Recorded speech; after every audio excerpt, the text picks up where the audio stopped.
Assalamualaikum warahmatullahi wabarakatuh. Perkenalkan, nama saya Aulia Izlaini dari kelas L2 Indralaya dengan NIM 07011182429049. Di sini saya akan menjelaskan mengenai rancangan masa depan saya sebagai mahasiswa administrasi publik setelah lulus dari Universitas Sriwijaya. Sebagai langkah awal dalam karir profesional setelah lulus dari S1 Administrasi Publik, saya berencana untuk mengikuti tes seleksi calon pegawai negeri sipil atau CPNS pada formasi analis kebijakan guna mengaplikasikan ilmu yang saya dapatkan di bidang administrasi publik. Ada dua macam syarat untuk mengikuti tes tersebut. Yang pertama ada syarat umum.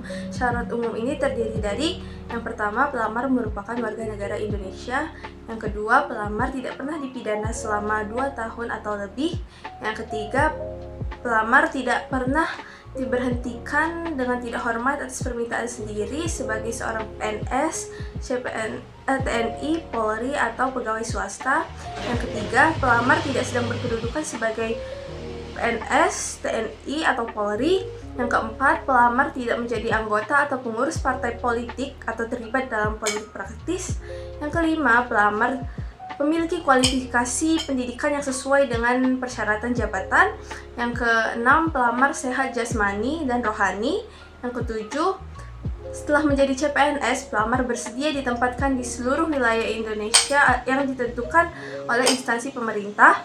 Dan yang terakhir adalah pelamar berusia 18 hingga 35 tahun saat melamar, kecuali dokter spesialis, dokter gigi spesialis, dokter pendidik klinis, dosen peneliti, dan perekayasa yang boleh melamar CPNS dengan batas usia paling tinggi 40 tahun.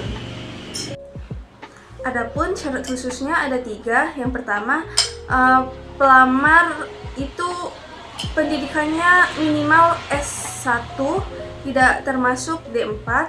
Yang kedua, pelamar berasal dari universitas berakreditasi A dan program studi berakreditasi A pada saat hari kelulusannya. Dan yang terakhir adalah pelamar yang merupakan lulusan dari perguruan tinggi luar negeri memperoleh penyetaraan ijazah dan surat keterangan yang menyatakan predikat kelulusannya setara dengan cum laude dari Kemendikbudristek. Kemudian selanjutnya saya telah melakukan analisis SWOT diri saya sendiri.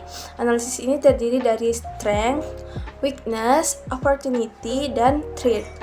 Yang pertama ada strength atau kekuatan. Nah, strength dari diri saya sendiri adalah yang pertama, saya mampu berpikir kritis dan logis terutama dalam memahami isu pemerintahan dan kebijakan. Yang kedua, saya tertarik dan punya antusias tinggi terhadap hal-hal yang berbau politik dan kebijakan. Yang ketiga, saya suka berbicara dan berdiskusi meskipun terutama dalam lingkup yang kecil.